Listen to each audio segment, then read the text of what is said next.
trying to be non-partisan. I ran as an independent last election, no political party. But I did vote for the president in 2016. No, so I saw the SOJ raising his hand. Would you like to give your comment now, or I'm actually going to ask him questions on this? Then I'll ask the chair to give you time to rebut. I would like to hear your questions and answers. Thank you for that. So, sir, tayo ba nag-meet na rin ba tayo? I don't think so, sir. I don't think so. So, yeah. Yes, so. I don't mean to be rude, and I thank you for your, volunteering your opinion. Kasi nga, basically, there's so much confusion. So we're trying to get through the confusion, not only for today, but also for tomorrow, to make sure that we respect our Constitution and everyone's right is protected. So my first question, in this room, do we all agree that if there's conflict between international law and our Constitution will prevail? Yes, Your Honor, that's the doctrine of constitutional supremacy.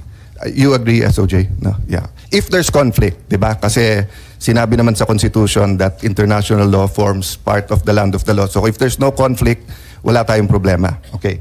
So having said that, one of the fundamental or yung anchors or foundations of the Philippine Constitution, also from the U.S. Constitution, is Section 1 of the Bill of Rights, that no person shall be deprived of life, liberty, or property without due process of law, nor shall any person be denied equal protection of law. Agree, sir? Yes, Your Honor. Okay. So, when we arrest someone, we're depriving him of liberty. Yes, Your Honor. When we deport someone by virtue of a warrant arrest, let's say like in the case of Congressman Mark Jimenez extradition with the U.S., we're depriving him of liberty. Yes, Your Honor. Okay. So when we, alleged lawful arrest, let me just use it that way while we're determining of former President Duterte and then putting him to a plane to Hague, we deprived him of liberty. Yes, Your Honor. Okay. So the next question, was he given due process? So ang sinasabi po ng government, there are two ways, extradition or surrender. Yes. Okay. And tama po ba, this law that we're invoking now was passed before we ratified yung ICC? Yes. This law was prior to the ICC, no? Judicial Notice. Republic Act 9851. 9851. No? I mentioned that because in the interpellation of, I think it was Senator Gordon and Senator Loren, and then meron din Senator Miriam, it was made clear doon na kailangan magpasan pa ng ibang legislation for the pag mag-a-arrest. Ayan, no?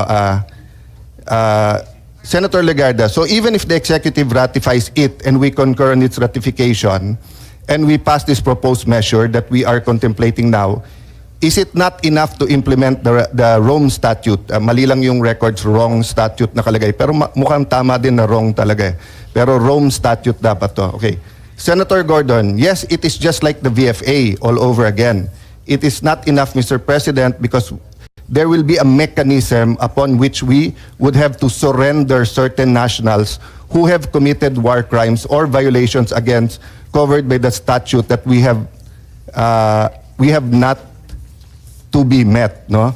So meaning, if you take judicial notice of this, while we were passing this law later on, the intent of the legislature was to pass a mechanism for surrender.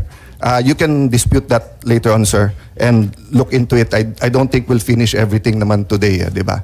Some of this we really have to also consult everyone, no? But having said that, I think the point of the senators there was, klaro kasi extradition. So sa extradition, mako-comply mo yung due process sa Section 1 because you will, tama ba ako, you will be brought before a judge. Yes po.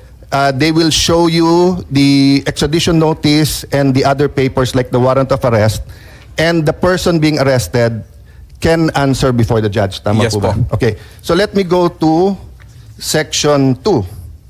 The right of the people to be secure in their persons, houses, papers, and effects against unreasonable searches and seizures of whatever nature and for whatever purpose shall be inviolable. No? So, i-google na lang natin inviolable, but tama ba? Basically, you cannot violate this. Opo. Okay.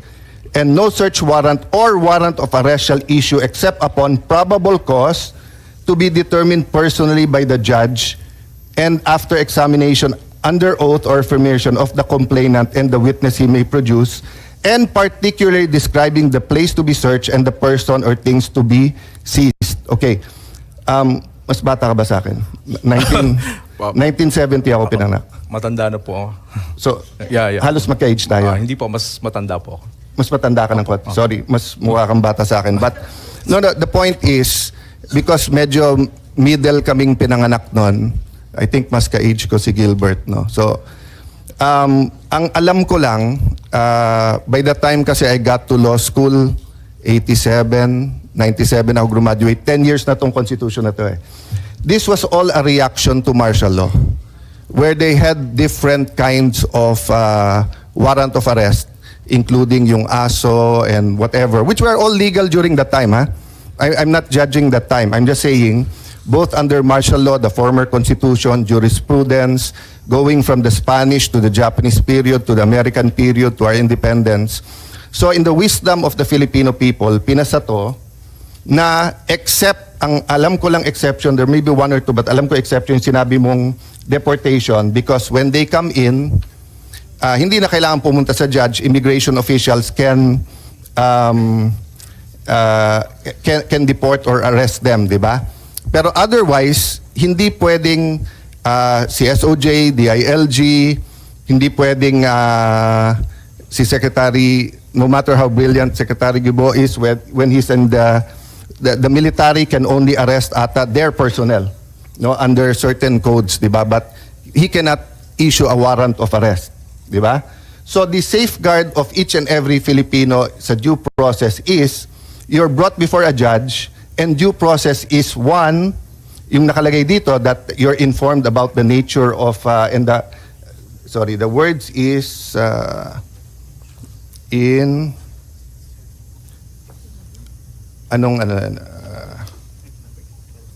12. Yan. Sa section 12, any person under investigation for the commission of offense shall have the right to be informed of his right to remain silent and have competent and independent counsel preferably of his choice. Yan po, General Torre, yung Miranda rights na binasa mo kay former President Duterte. Tama po, no? I didn't see the whole video eh. I just heard SILG said that there's a whole video, but I only saw sa internet, pero nakita ko binasahan. Okay. Pero nakalagay dito, okay. If he cannot afford, he can be given a counsel. So may question ako later on dyan. Okay, but on section 14, ito. In all criminal prosecution, the accused shall be presumed innocent until contrary is proved and shall enjoy the right to be heard by himself and counsel. Ito importante. To be informed of the nature and cause of the accusation against him, and then to have a speedy trial, no? So meaning, the more you have to explain yung cause at yung nature kung foreign, because you're not familiar with their laws compared sa laws natin. So for example, in the case of Mark Jimenez, he questioned the extradition request before a Philippine judge. I googled it, nakalagay pa nga doon. Nagrereklamo siya, mas atat pa daw yung Pilipino na extradite siya kaso sa Amerikano. I don't even know it's true, no? But my question is, sir, so is it your proposition that if we surrender without an arrest from a Philippine judge, we're denying him due process? That's my words based on Section 1, but feel free to use your words. Thank you, Senator. Yes, I agree. Basically, the principle involved here is due process. I think a lot of commentators have already pointed out the requirement of adherence to the principle of due process. So, whatever it is that the government is action is taking that would deprive a person of life, liberty, or process or property, it has to go through a certain process. It's called procedural due process. If it's a crime, it's a criminal due process. It's a procedural due process requires opportunity to be heard, reasonable opportunity to be heard by and in an impartial or before an impartial tribunal. And in criminal law, both procedural and substantial due process are essential. Not only Yes, important, yes. but are essential, Yes. diba? Yes, Because Your in let's say, other cases, kung magkamali ng konti sa procedure, it's repairable. Pero sa criminal law, na-accuse ka na mali, kambal mo pala yon, or nung pinasa yung batas na yon, hindi pa pala crime, and then you weren't informed, fatal yon. So much so, that meron ngang doctrine of the poisonous tree, di ba? That if yung evidence that were taken from you were illegally obtained, ni hindi pwedeng gamitin against you. Is my recollection of the law. You're a professor, so you continually review this. I don't continually review you do this, no, but I should, of course. I agree.